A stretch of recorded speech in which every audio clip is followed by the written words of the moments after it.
Olá pessoal, vamos para mais uma aula de micobactérias nesse caso, a parte 2, hoje, onde eu vou falar sobre a hanseníase, certo? Então, se você perdeu a primeira aula, dá uma olhada, porque lá eu apresentei as principais características das micobactérias, em relação à sua estrutura, em relação a algumas características básicas da sua parede, mas sobre a doença propriamente dita, no caso da hanseníase, a gente vai ver hoje, certo?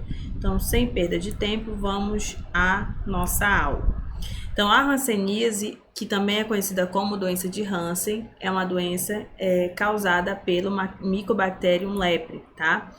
Essa bactéria, ela tem como característica ser um parasita intracelular obrigatório e ela tem uma afinidade por determinadas células, as células cutâneas e os nervos periféricos, tanto que quando você observa as lesões, elas são lesões que aparecem ali na pele, inicialmente, tá? Com lesões também causadas em nervos.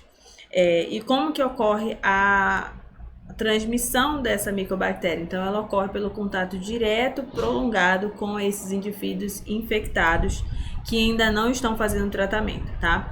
Então, às vezes as pessoas pensam que é só acontecer um único contato com o doente já é o suficiente para ela adoecer, mas não é, tá? Existe uma informação na literatura onde ela fala que a Mycobacterium leprae é uma bactéria de baixa patogenicidade. Então, para que a doença de fato aconteça, é necessário uma série de fatores ali associados. Então, a maioria da população tem uma resistência natural ao Mycobacterium leprae. Então, algumas pessoas somente por conta dessa exposição por período prolongado e por uma predisposição, elas vão facilitar para que essas micobactérias se multipliquem e assim a doença vai acontecer, tá? Mas não é algo fácil de acontecer. Tem uma série de fatores que estão juntos para que isso aconteça. Então, essa bactéria ela vai entrar pelas vias respiratórias, né? E ela vai migrar até chegar nas células cutâneas, nas células nervosas ali, tá? Então, diz assim, quando a doença se estabelece, ocorre propagação dos bacilos do trato respiratório superior para os nervos periféricos da pele via sangue, ok?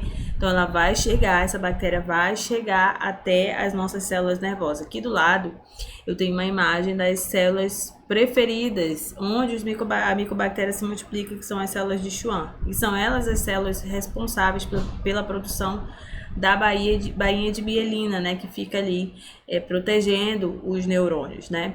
Então, quando essa bactéria infecta essas células produtoras de mielina, ela causa um dano nessa célula e aí, consequentemente, você vai ter um dano também nervoso, tá bom? Aí fala, na superfície cutânea, nos nervos periféricos, os bacilos são fagocitados pelas células de Schwann e pelos macrófagos, porque são nossas células de defesa, e eles vão usar essas células como seu quartel-general ali para sua multiplicação. No entanto, essa bactéria ela é bastante lenta em relação à sua multiplicação. Então, é por isso que o período de incubação ele também é bem grande, né? Bem demorado. Então, de maneira geral, os primeiros sinais e sintomas eles se manifestam após anos que a pessoa teve contato. Às vezes ela nem lembra onde pode ter sido ou com quem pode ter sido esse contato, de tão distante que foi o período dessa infecção. Então fala que geralmente a média é de 2 a 7 anos esse período de incubação. Mas há referências com períodos mais curtos, de 7 meses, mas também períodos mais longos de até 10 anos. Então, mas de maneira geral é bastante demorado, tá? Porque a bactéria, mesmo ela dentro do nosso corpo, ela se multiplica de forma lenta, né? E aí, para que ela consiga causar o dano, leva um certo tempo, ok? Em relação à hanseníase, ela pode ser separada, dividida ela pode ser classificada de duas formas, tá? Em paucibacilar ou como multibacilar. Então, um paciente paucibacilar é aquele paciente que tem de 1 a 5 lesões na pele e quando se faz a baciloscopia dessas lesões, vai dar negativo. Esse é o paucibacilar.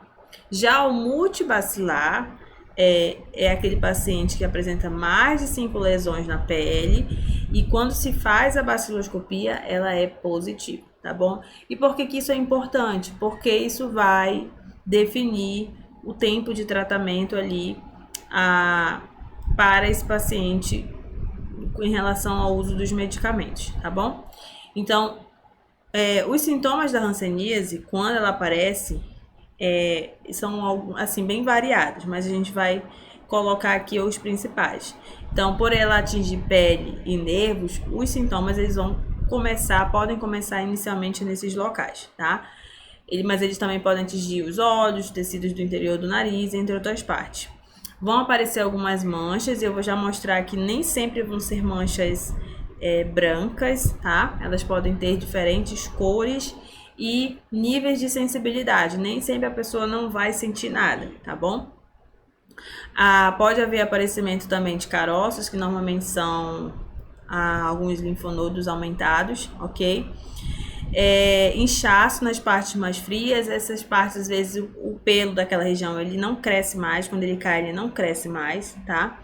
Então, são alguns dos principais, mas eu vou trazer mais alguns detalhes, porque existem algumas provas que, inclusive, pedem que você diga, tenha uma noção de quais são as formas, as manifestações clínicas da hanseníase. Tá? Existem algumas separações, algumas manifestações diferentes, eu vou mostrar, tá? Mas de maneira geral, essas lesões, elas não aparecem só naquela forma clássica que a gente vê nas imagens, né? As pessoas comentando que é aquela mancha branca. Na realidade, ela pode aparecer na forma de mancha, de nódulo, de placas e infiltrações, que me faltou o nome agora. Então, não é só sempre mancha, mas outras formas também de manifestação dessas lesões. E essas manchas, elas podem ser manchas quando se toca nessas manchas. Pode ter uma baixa sensibilidade, né, uma hipoestasia, a pessoa sente, mas é pouco. Ela pode ter uma anestesia, ou seja, naquela região ela não sente nada, ou pelo contrário, ela também pode ter uma hiperestesia, ou seja, um aumento da sensibilidade naquela lesão, tá bom? E aí, como eu falei, essas lesões, elas podem ser não somente na forma de manchas. Manchas, elas são as mais conhecidas, as mais características, tá? Elas podem ter cor ou não. Como diz assim, manchas pigmentares, ou seja, elas são mais escuras do que a cor da pele, por causa desse aumento da melanina naquela região, ou ela pode ser discrômica, né? A cor meio, né, mais clara do que a cor natural do paciente, tá? Uma diminuição da melanina naquele local. Pode ser na forma de nódulo, que como mostra nessa imagem aqui à esquerda, onde a lesão ela já é um pouco elevada, tá? E pode ter de 1 a 3 centímetros de tamanho. Ela pode vir na forma de placa, como vocês podem ver aqui, que aí quando é placa, são vários centímetros ali da pele que são acometidos, tá? Ou pode ser uma infiltração, que a lesão ela é um pouco mais espessa e consistente, tá? Isso são as formas de lesões, as formas em que a hanseníase vai manifestar lesões na pele. Mas existe também uma classificação em relação às manifestações clínicas, tá bom? Então, existe também essa classificação, inclusive tem uma questão de prova que apareceu assim, que são as classificações da hanseníase, que dependendo da fonte que você usa, ela pode variar, mas de maneira geral, o protocolo clínico e diretrizes terapêuticas usa essa daqui. Então, você tem a hanseníase indeterminada, que normalmente é a forma inicial, tá? Aí fala que a lesão de pele é geralmente única. Tem até essa imagem dessa criança para mostrar, que é aquela mais padrão. É uma mancha mais padrão que a gente já está acostumado. Ela não é elevada, ela é mais clara do que a pele ao redor, ou seja, ela é hipocrômica. Não tem bordas bem delimitadas e é uma lesão seca. Já a hanseníase tuberculoide, ela é uma placa, tá? Olha só, aqui em cima você tem uma mancha, na tuberculose você tem uma placa. E a pessoa não sente, tem perda de sensibilidade total nesse local. Ela pode ter as bordas elevadas, bem delimitadas e o centro claro, A dimorfa já acontece de aparecer manchas na pele, que podem ser avermelhadas ou esbranquiçadas. As bordas, elas vão ser delimitadas, tá? Perdão, vão ser elevadas, mas mal delimitadas. E aí ele fala que pode haver perda parcial ou total da sensibilidade nesse local, tá? E aí nesse local a pessoa também já vai perder a capacidade de sudorese, ela já não vai suar nesse local. Se for um local que é para ter pelo, também não vai ter pelo, ok? É uma característica também da hanseníase. E a hanseníase vichoviana, que é a forma mais contagiosa da doença, porque o paciente ele já está expelindo, né, já está colocando para fora bastante bacilos e ele já está contaminando bastante outras pessoas. Normalmente é a forma multibacilar, tá bom? O paciente ele não vai apresentar nem placas, nem infiltrações, mas o que é característico às vezes é a presença desses nódulos, tá? Como vocês podem ver aqui nessa letra D. A pele já vai ser também uma pele diferente. Ela vai ser mais avermelhada, seca, infiltrada, poros, né? Os poros da pele vão ser bastante dilatados. Aparecer esses nódulos que eu falei, escuros, endurecidos e assintomáticos. Então, o paciente ele não vai sentir nada, né? Mesmo o nódulo estando ali numa situação em que ele está crescido. Ok? Então, nesse caso, o paciente, nesse protocolo, inclusive, ele fala que essa é uma forma onde há uma falha do corpo em combater o bacilo, tá? Porque quando há uma lesão, dá a impressão de que realmente o corpo está mostrando que há um problema ali e que há uma necessidade de ter um cuidado. Mas se, por exemplo, o corpo ele não consegue demonstrar que está sendo atacado, de fato, mostra que está havendo uma falha na defesa daquela pessoa. Tá? Então, são apenas alguns nódulos que podem aparecer e, como eu falei, a pessoa nem sente, inclusive. Então, esse protocolo clínico de diretrizes terapêuticas da hanseníase, ele dá todas essas informações que eu falei para vocês. Inclusive, tem o da tuberculose também, ok? E foi de onde eu tirei essas informações que eu estou trazendo.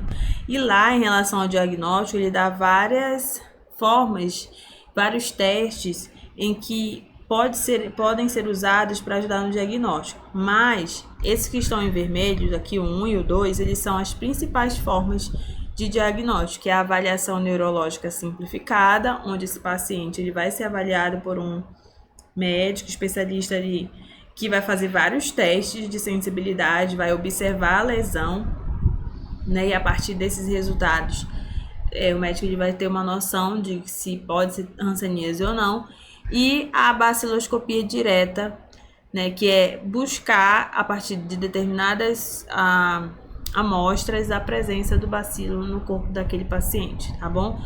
Existem outros exames, outras coisas que podem ser feitas, como a histopatologia, ultrassom de nervos periféricos, eletroneuromiograma para verificar lesões nervosas, tá? O teste rápido imunocromatográfico para detecção de anticorpos, tanto o 6 quanto o 7, eles não são tão comuns, tá bom?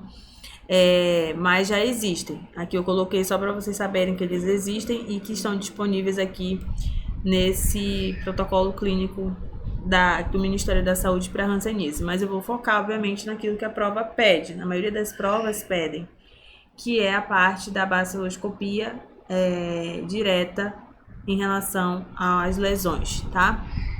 Então, o que acontece? A baciloscopia direta é uma análise que a gente vai fazer a partir do material coletado. Então, esse exame, ele vai ser feito de forma complementar ao diagnóstico clínico. Lembra que eu falei que o primeiro lá é a avaliação neurológica? Então, associado àqueles sinais e aos sintomas, o médico ele pode pedir que seja feita essa baciloscopia para verificar a presença dessa bactéria nesses esfregaços que vão ser obtidos, tá? Então, e para também dizer, né, ajudar a verificar se ele é multibacilar ou falso-bacilar. E aí, essa amostra que vai ser coletada, esse raspado, essa pele, esse pedaço de pele das lesões que vão, não só das lesões, mas outras partes do corpo que vão ser coletadas, elas podem tanto ser coradas com a coloração de Ziehl-Neelsen, que é aquela que eu falei lá na aula 2 sobre colorações, mas elas também podem ser coradas com outros corantes específicos ali da patologia, né, para verificar até mesmo as formas de lesões, né, daquele micro-organismo no tecido, enfim. Tá? Pode ser usado outras colorações especiais. Tá? A baciloscopia ela vai ajudar a avaliar a carga bacilar naquele fragmento que foi analisado. Então, como é que é feito? Primeiro é feita a coleta, tá? Então, lembra que na aula de TB eu falei que pode ser coletado não só o escarro, mas outros tecidos? Para diagnóstico, o escarro é o padrão, tá? Mas podem, dependendo de qual suspeita na TB, outros tecidos podem ser coletados. Já na hanseníase, existe uma padronização de quais raspados vão ser feitos, tá? Então, eu falei que assim que essa bactéria, né, o Mycobacterium leprae, ele é inalado, quando você tem um contato com uma pessoa doente, essa bactéria vai, né, se instala, sai, né, do trato respiratório e vai para as células ali da derme e das células nervosas. Então, nesse caso, vai ser necessário coletar alguns tecidos padrão para verificar a presença ou não dessa micobactéria. Então, normalmente é coletado. Se o paciente tiver lesão, como é que é feita essa coleta?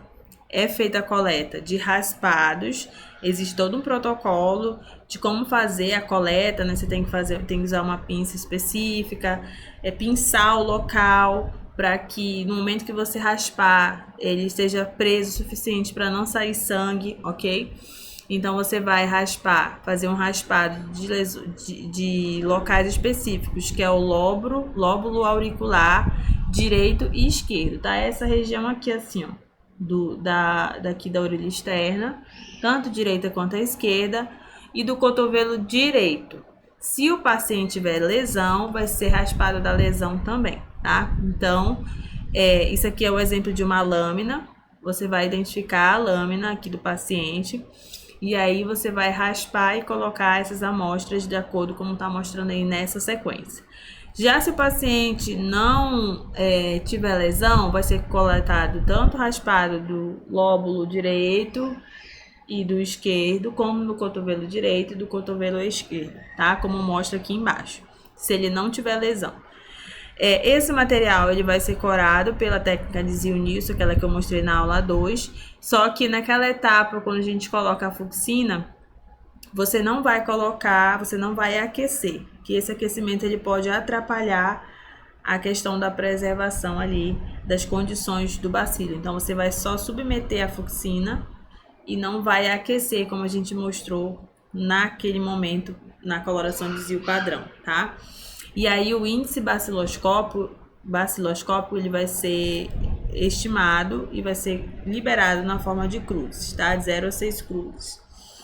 E esse resultado ele vai indicar para a gente a carga bacilar daquela amostra daquele paciente, tá bom? Eu falei lá antes, né, que a gente tem pauci bacilar e um multibacilar. Isso vai ajudar também a fazer essa separação. Por ser uma doença causada por bactéria, a gente vai utilizar no tratamento antibióticos. Tanto a tuberculose quanto a hanseníase, quando diagnosticadas, né, e tratadas de maneira mais rápida possível, elas têm cura, tá? Então, o paciente ele consegue ter a cura fazendo todo o tratamento de forma correta. E certinho, tomando antibiótico na dose certa, durante o tempo certinho, você tem essa cura da doença. Então, por isso que é importante o rastreio desses pacientes e também o acompanhamento no tratamento. Então, nesse caso, é feito o tratamento com a rifampicina, clofazimina e dapizona, tá? Que são as 3 medicações indicadas. E vocês podem ver aqui na tabela que tem tanto para adultos como para crianças, no caso das crianças que são diagnosticadas com hanseníase. E aqui nessas últimas colunas eu falei para vocês da importância de saber se é um paciente multibacilar ou paucibacilar. Por quê? Porque dependendo de qual seja, vai depender também o tempo de tratamento, a duração do tratamento. Então, se ele for paucibacilar, o tratamento é de 6 meses. for multibacilar, um tratamento um pouco mais demorado vai ser durante 12 meses, certo? Então, eu espero que vocês tenham conseguido entender aí, aprender um pouquinho mais sobre hanseníase. E aí, qualquer dúvida você deixa nos comentários e em seguida vamos trabalhar as questões de micobactérias. Até a próxima!